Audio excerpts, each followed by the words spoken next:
everyone, today let's learn MPLS VPN basics. After completing this course, you will understand the principles and architecture of MPLS VPN, understand the basic concepts of the VPN instance, route distinguisher RD, route target RT, and multi-protocol extensions for BGP4, MP-BGP. Understand the route exchange and data forwarding process of the MPLS VPN. This course consists of two parts. First, let's examine the basic concepts and principles of MPLS VPN. As the name suggests, MPLS VPN is a VPN based on the MPLS data plane. We are already familiar with the concept of MPLS, but what is a VPN? A VPN has two characteristics: virtual and dedicated. A dedicated virtual network is constructed over a public network to allow sites of the same VPN but in different regions to communicate. Now let's shift focus to BGP MPLS IP VPN, which is a type of Layer 3 VPN, L3 VPN. The name consists of four parts: BGP, MPLS, IP, and VPN, each of which represents a specific meaning. BGP advertises VPN routes on the backbone network of a service provider. MPLS forwards VPN packets on the backbone network. IP packets are transmitted on such a network. VPN indicates that BGP MPLS IP VPN is a VPN technology. BGP MPLS IP VPN supports overlapping address spaces, overlapping VPNs, flexible networking, and good scalability, in addition to MPLS quality of service, queues, and traffic engineering, TE.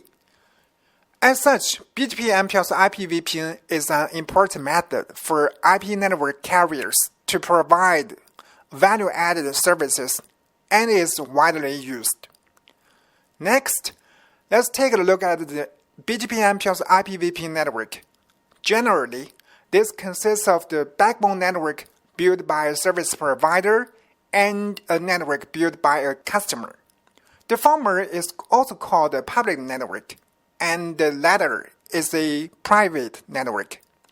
Customers on different private networks share the backbone network, but are unable to exchange data with one another. The figure in the upper part shows that customers A and B each have two sites, and both purchase MPLS VPN services from the same service provider. The figure in the lower part shows a logical network from the perspective of customer A, who is unaware of customer B. An MPLS VPN involves the following roles. A CE is an edge device of a customer network, and therefore belongs to a customer. In addition to connecting to the customer network, the CE also directly connects to the MPLS VPN network through a specific interface. A CE can be a router, switch, or host. Generally, CEs are unaware of VPNs and do not need to support MPLS. A PE is an edge device on a service provider network and directly connects to a CE. VPN processing is performed on PEs on an MPLS network, and this poses high requirements on PE performance. PEs need to be aware of, obtain, and advertise customer network routes, which are also known as VPN routes.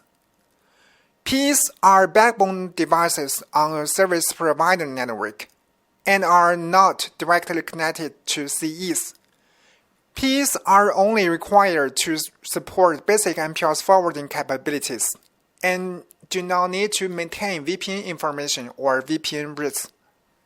As different customers may use the same IP address space, for example, site 1 of customer A and site 1 of customer B use 172.16.1.0/24. PEs must be able to prevent route conflicts. Virtual routing and forwarding, VRF, is involved in this process. On Huawei Datacom products, VRF is also known as a VPN instance. VPN instances are used to logically divide a physical device, enabling multiple virtual devices, also called VRFs, to be created on the physical device, such as a router or a switch. Each virtual device works like an independent device. A VPN instance created on this device is equivalent to a virtual device, and a specific interface can be bound to it. In this way, the interface serves the VPN instance. Each VPN instance uses independent data forwarding tables, for example, a routing table. These VPN instances use different data forwarding planes so that traffic received on an interface bound to a VPN instance will not be forwarded to other such instances. VPN instances can be used to completely isolate services. On an MPLS VPN network, VPN instances enable carrier to provide VPN access services for multiple customers on the same PE. The routes and data of these customers are isolated from each other, and conflicts do not occur even if these customers use the same IP address space. As shown in the figure, two VPN instances are created on the PE. VPN A serves customer A and is bound to interface 1, while VPN B serves customer B and is bound to interface 2. To allow customers to exchange VPN routes, a PE on an MPLS VPN network needs to advertise a route destined for the local customer side to the remote PE. MPLS VPN uses BGP to advertise VPN routes between PEs. However, traditional BGP cannot correctly process VPN routes with overlapping address spaces.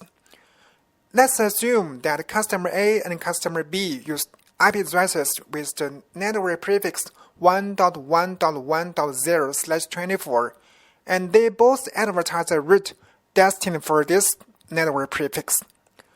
Although the local PE can distinguish VPN routes with overlapping address spaces through different VPN instances, it selects only one according to BGP route selection rules after they are sent to this peer PE.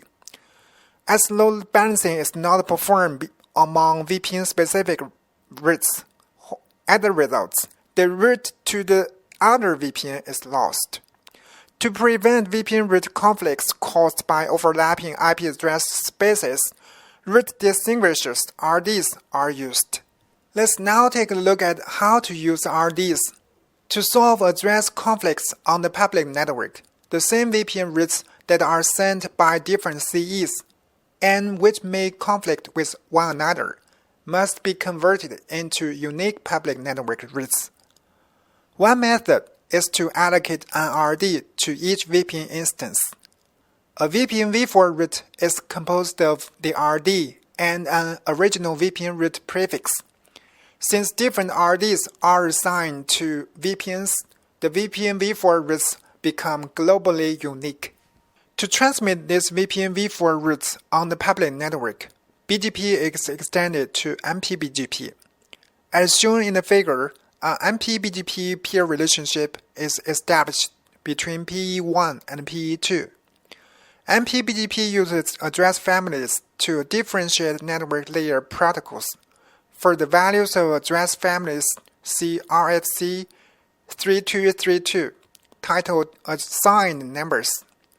Regular address family views include the BGP view, BGP IPv4 unicast address family view, BGP VPN instance IPv4 address family view, BGP VPN v4 address family view, BGP IPv6 unicast address family view, BGP VPN instance IPv6 address family view, and BGP VPN v6 address family view. RDs are not used to distinguish which VPN instances VPN v4 routes are imported to. Instead, a route target, a 32-bit BGP extended community attribute, is used on an MPLS VPN network to control the advertisement and acceptance of VPN routes. An RT is also referred to as a VPN target on Huawei devices. When PE1 advertises the VPN route to PE2 using MP-BGP, the route carries RTs. RTs are stored in the extended community attributes of BGP routes, and the VPN v4 route can carry one or more RTs. Each VPN instance is associated with one or more RTs, and two types of RTs exist. Export RT. A PE learns an IPv4 customer route from a directly connected site, converts it to a VPN v4 route, and then sets an RT for the route. The RT value is the same as the export RT value specified in the VRF, and this value is used as the extended community attribute of BGP, and is advertised to the remote PE along with the route. Import RT. When a PE receives the VPN v4 route advertised by another PE, it first checks the route's RT. If the RT matches the import RT of a VPN instance on the PE imports the route to the VPN instance. The setting of the export RT is independent from that of the import RT, and multiple values can be set for both the export RT and import RT to enable flexible VPN access control, thereby implementing various VPN networking solutions. For example, if the import RTs of a VPN instance are 100:1, 200:1, and 300:1, the received route can be injected to the VPN instance if its RT is either 100:1, 200:1, or 300:1.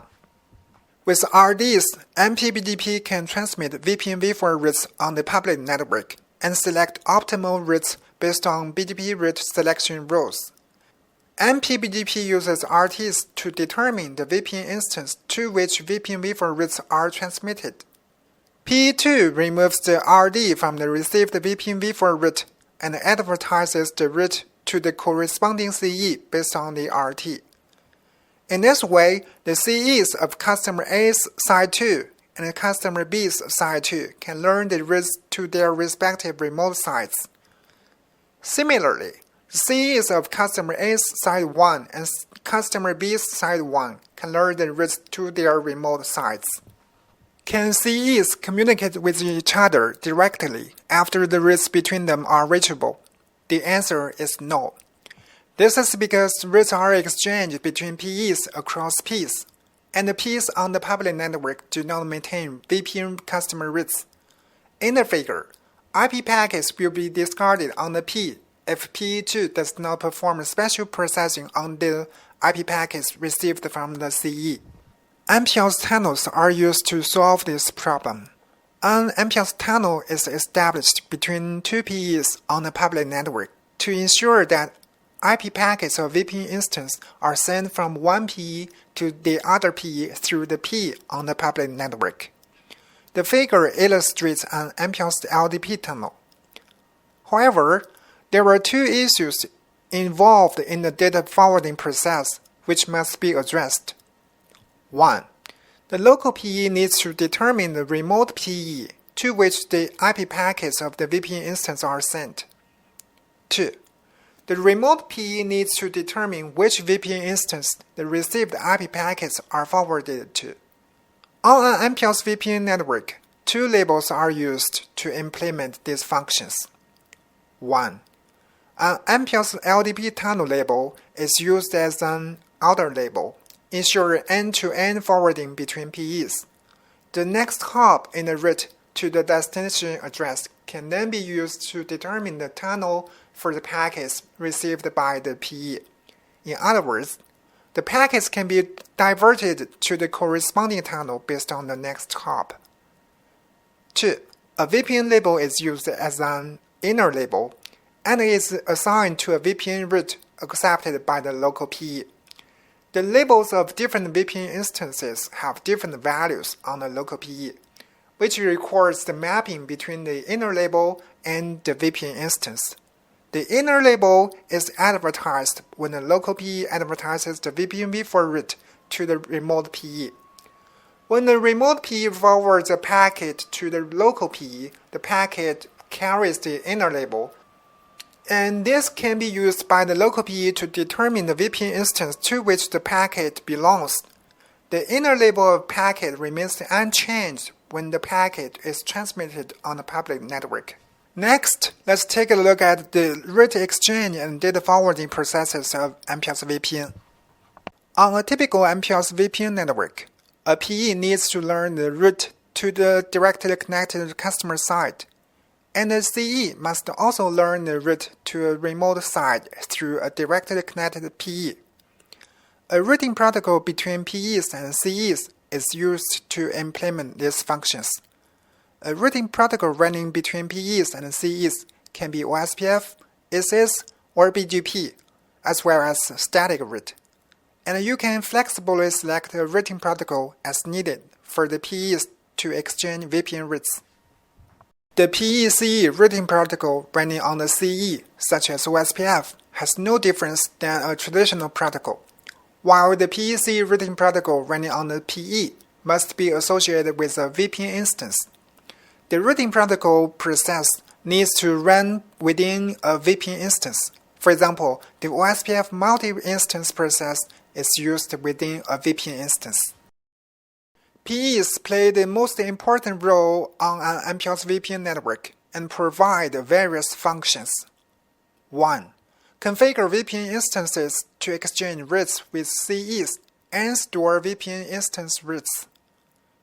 2. Establish IGP neighbor relationships on the public network and store IGP routing tables. 3. Establish MPLS tunnels and maintain all entries related to MPLS. 4. Establish MP-BGP peer relationships and maintain the VPN v4 routing tables. Before delving into the process of VPN v4 route advertisement on an MPLS VPN network, let's examine the regular configuration. 1.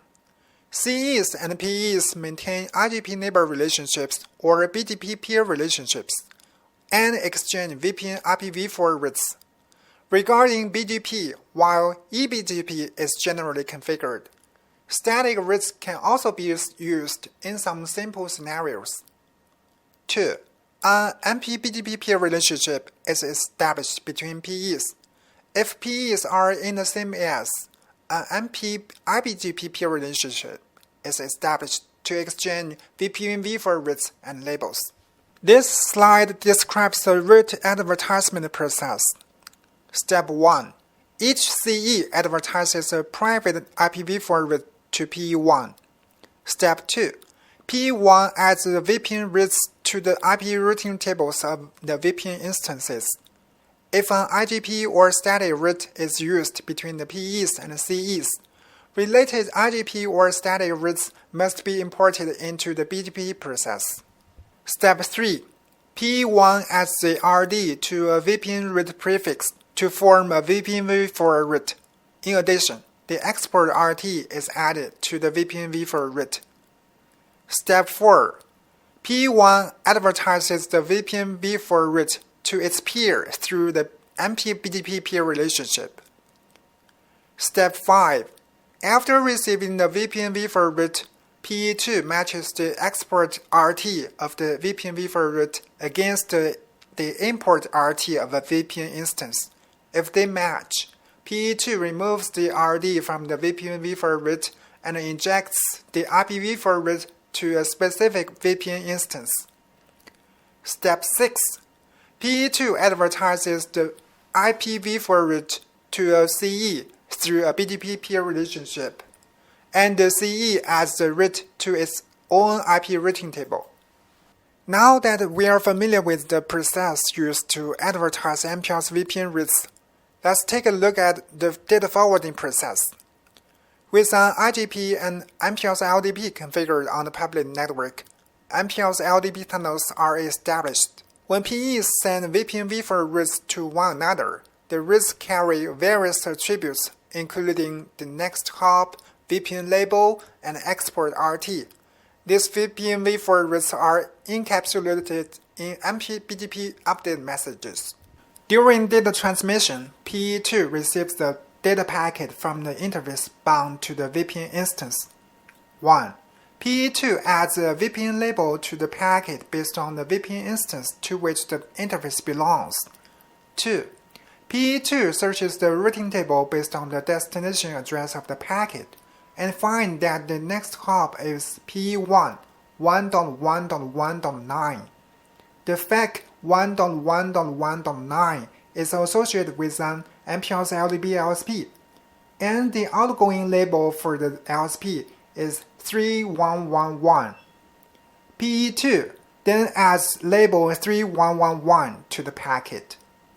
PE2 forwards the MPLS packet with double labels to P2, which then forwards the packet to P1 based on the outer label. P1 uses PHP to remove the outer label and forwards the packet to PE1. After the egress PE1 receives the packet with a single VPN label, PE1 determines a VPN instance based on the VPN label 1021, searches the IP routing table of the VPN instance, and forwards the packet to CE1. At that point, the MPLS VPN data forwarding process is complete. That's all for now regarding the basics of MPLS VPN. We hope you enjoyed this course, and thanks for watching.